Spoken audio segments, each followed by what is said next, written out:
जय हिंद दोस्तों, कैसे हो आप सभी। उम्मीद है सभी लोग ठीक ठाक होंगे। तो दोस्तों आईटीबीपी की तरफ से भर्तियों की बौछार हो रही है। जी हाँ, आपके लिए आईटीबीपी की तरफ से एक और भर्ती निकल के आ चुकी है, जो कि आपकी देखा जाए तो एक प्रकार से ट्रेड्समैन की है। लेकिन इससे पहले जो भर्ती निकाली गई थी वो स्पेशल ट्रेड्समैन की थी, लेकिन ये और एक प्रकार से ट्रेड्समैन की है, जिसमें आपका सफाई कर्मचारी और गार्डनर आते हैं। तो दोस्तों आज के वीडियो में पूरा पूरा क्लियर कट बता दूंगा कि आपका ये सफाई कर्मचारी है, इसके अलावा गार्डनर है और बार्बर है, इसके लिए आपको क्या क्वालिफिकेशन होना चाहिए, कौन कौन फॉर्म भर सकता है, कौन फॉर्म नहीं भर सकता, एज लिमिट क्या रहेगा, सिलेबस क्या रहेगा, सिलेक्शन प्रोसीजर क्या रहेगा, सारा कुछ क्लियर कट बता दूंगा। और पहली बात तो ये भर्ती उन लोगों के लिए भी बेस्ट है जिनकी थोड़ी हाइट कम होती है, क्योंकि इसमें हाइट में भी रिलैक्सेशन दिया जाता है। लेकिन आईटीबीपी में इसका नोटिफिकेशन पढ़ने के बाद ही मैं आपको क्लियर कर बताऊंगा कि इसमें 170 हाइट है भी या नहीं है। ठीक है, तो इस वीडियो को लास्ट तक देखते रहना। अप्लाई डेट की बात करें तो इसके फॉर्म की अप्लाई डेट जो है 28 जुलाई से स्टार्ट होंगे इसके फॉर्म की, और क्लोज कब हो जाएंगे तो 26 अगस्त को क्लोज हो जाएंगे। इसके अलावा और एक ट्रेड्समैन की भर्ती आ चुकी है, जो कि 20 जुलाई से जिसके अप्लाई चालू हो गए हैं। लेकिन ये बात करने वाले अपन जो स्पेशल अभी आईटीबीपी की भर्ती आई है, जिसमें आपका किस किस के लिए, बार्बर के लिए, सफाई कर्मचारी के लिए, गार्डनर के लिए, 3 के लिए वैकेंसी आ चुकी है। तो इसके बारे में मैं आपको क्लियर कट बताने वाला हूं कि इसमें कोई एक्सपीरियंस सर्टिफिकेट तो नहीं लगता, और ये किन किन के लिए है। ठीक है, तो चलते हैं इसके नोटिफिकेशन के ऊपर। तो भाई सबसे पहले यहाँ पर आप देख सकते होंगे, आपका कांस्टेबल बार्बर के लिए वैकेंसी आपको दिख रही होंगी, और सफाई कर्मचारी के लिए वैकेंसी दिख रही है। और ये मेल फीमेल मतलब ऑल इंडिया में आप कहीं से भी बिलोंग करते हो, चाहे मेल हो चाहे फीमेल हो, आप ये फॉर्म को भर सकते हो। और एक गार्डनर के लिए भी वैकेंसी निकल के आ चुकी है। अब बात करेंगे यहाँ पर कि जनरल के लिए कितनी वैकेंसी है और ओबीसी के लिए क्या है, सारा कुछ आप देख सकते हो। जो भी भाई अपने कैटेगरी वाइज पहले फॉर्म फिल करता है, तो वो कैटेगरी के हिसाब से अपनी सीट लेता है, या फिर बाद में जो है वो सारे जनरल में ही काउंट किए जाते हैं। अब रही बात कि इस वैकेंसी में जो है आपके पास क्या कुछ होना चाहिए, है ना, तो ये भी मैं आपको बताऊंगा।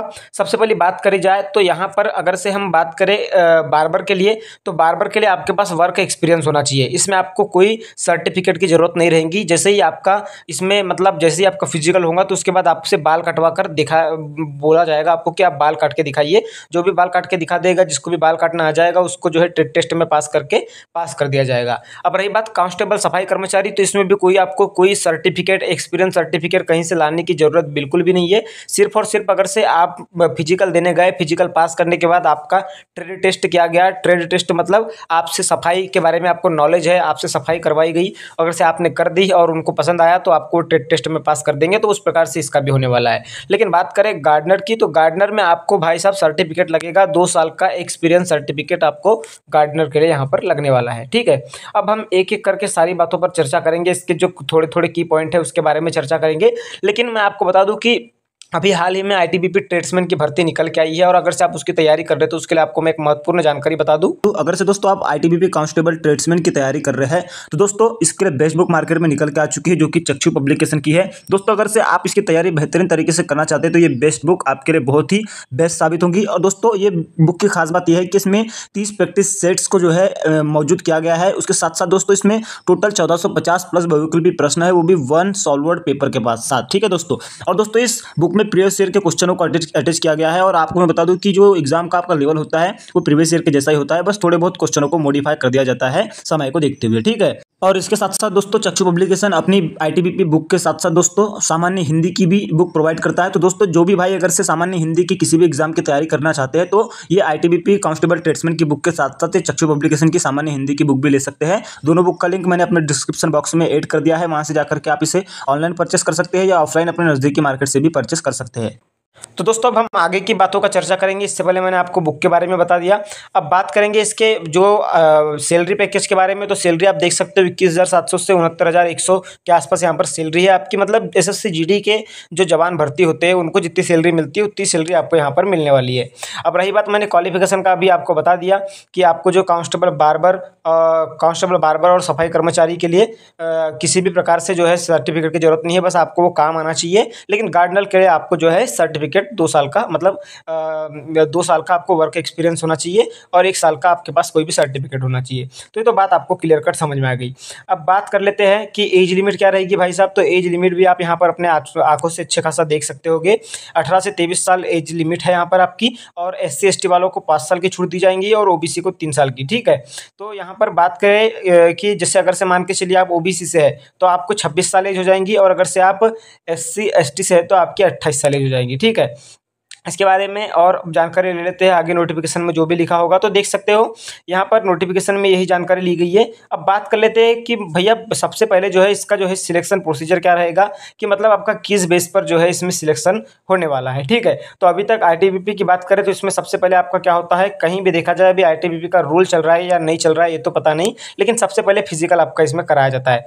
फिजिकल कराया जाता है तो फिजिकल में आपका क्या होगा, फिजिकल में आपका देख सकते हो आप कि आपको जो है आपकी हाइट कितनी लगेगी, वेट कितना लगेगा, चेस्ट कितना लगेगा, यहाँ पर ये मेंशन किया गया है। मतलब 170 सेंटीमीटर हाइट ही आपको यहाँ पर नॉर्मल एरिया वालों को रखा गया है पुरुषों के लिए, और महिलाओं के लिए 157 सेंटीमीटर, और पुरुषों का चेस्ट 80 रहना चाहिए नॉर्मल में और फुलाकर 85 हो जाना चाहिए। ठीक है, बाकी जो Garhwali hill area Himachal Pradesh Kashmir reason से आते हैं उनको तो भाई यहाँ पर हाइट में छूट भी मिली है। 165 पुरुषों को और 155 महिलाओं को यहाँ पर मिल रही है, और पुरुषों को चेस्ट में भी छूट मिल रही है। तो आप इस प्रकार से यहाँ पर इसको पढ़ सकते हैं, देख रहे होंगे आपको यहाँ पर आपको क्लियर कट दिख रहा होगा सारा कुछ। अब बात करेंगे इसके और नेक्स्ट प्रोसीजर की, तो इसमें आपका सबसे पहले तो फिजिकल होगा, फिजिकल होने के बाद आपका रिटर्न एग्जाम होगा, रिटर्न एग्जाम होने के बाद आपका मेडिकल होगा, उसके बाद फाइनल ज्वाइनिंग दी जाएगी।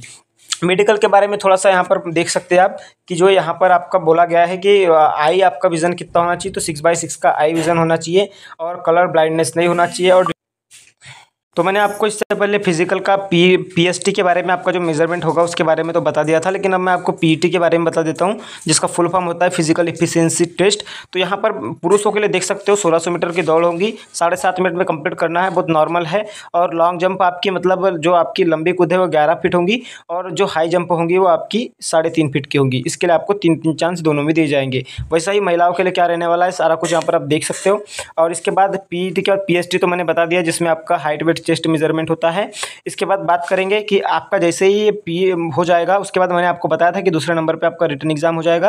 तो रिटन एग्जाम में आपका क्या कुछ सिलेबस रहने वाला है, तो इसमें सिलेबस थोड़ा चेंजिंग है, एसएससी जीडी के जैसे नहीं है, लेकिन उसी टाइप का सिलेबस यहाँ पर दिया गया है। देख सकते हो यहाँ पर general awareness general knowledge 15 question है जिसके 15 नंबर के, और जनरल एलिमेंट्री मतलब मैथ्स आपके 10 क्वेश्चन है 10 मार्क्स के। ठीक है, इसके बाद आप देख सकते हो सी जो पोर्शन है आपका मतलब तीसरा नंबर का जो पोर्शन है उसमें आपका क्या क्या लग रहा है। तो यहाँ पर आपको देख सकते हो कि analytical aptitude and ability observe मतलब एक प्रकार से रीजनिंग है, समझ लीजिए। इसमें 15 क्वेश्चन 15 मार्क के, और यह है आपका हिंदी या इंग्लिश कोई भी आपको चूज़ करना है ऑप्शनल में, वो उसके 10 क्वेश्चन। मतलब देखा जाए तो एसएससी जीडी जैसे सिलेबस है, बस नंबरों का यहाँ पर फेर कर दिया गया है कि कितने क्वेश्चन कितने नंबर के, लेकिन आपका हिंदी रीजनिंग मैथ्स और जीके जीएस यही जो आपका पोर्शन है, समझ लीजिए। ठीक है, अब इसके बाद ये आपका टोटल जो है कितने क्वेश्चन है, 50 क्वेश्चन है 50 नंबर के।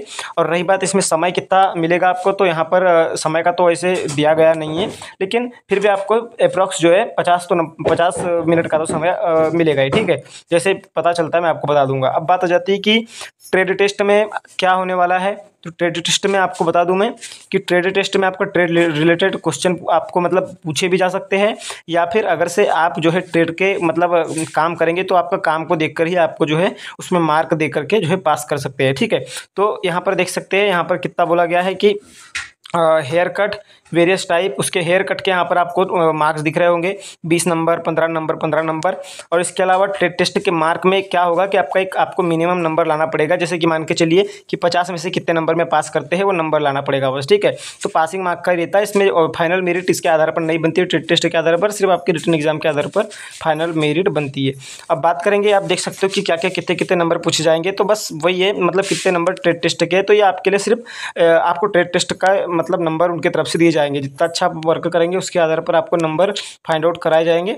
अब रही बात कि आपको नंबर देने के बाद कितने नंबर में पासिंग नंबर रहता है, उतने पासिंग नंबर में आप आ रहे हैं कि नहीं ये देखा जाएगा। अगर से आप पासिंग नंबर में आ रहे हैं तो आप क्वालिफाई है, वरना आपको डिस्क्वालीफाई करके रिजेक्शन स्लिप दे करके बाहर कर दिया जाएगा। अब ये जैसे ही हो जाता है आपका, उसके बाद जैसे ही आपका फिजिकल हो गया, रिटन एग्जाम हो गया, ट्रेड टेस्ट हो गया, उसके बाद आपका हो जाएगा सीधा डॉक्यूमेंट वेरिफिकेशन। डॉक्यूमेंट वेरिफिकेशन देख सकते हो यहाँ पर, ये डॉक्यूमेंट वेरिफिकेशन हो जाएगा, और इसके बाद डॉक्यूमेंट वेरिफिकेशन होने के बाद आपका फाइनल जो है मेडिकल करा करके आपकी फाइनल मेरिट लिस्ट जारी कर दी जाएंगी। ठीक है, तो ये प्रोसीजर के साथ आपकी जो है भर्ती ये होंगी। अब जो भी इच्छुक है तो जो है इसका फॉर्म भर सकते हैं, और जो किसी अगर से दुविधा में है, किसी को समझ में नहीं आई होगी सटीक जानकारी, तो कमेंट कर सकते हैं। अगर से आपकी जानकारी ऑथेंटिक होंगी तो मैं रिप्लाई करूँगा, और नहीं तो फिर आप इजीली उसको नेट पर सर्च करके समझ सकते हैं। ठीक है, जय हिंद जय भारत।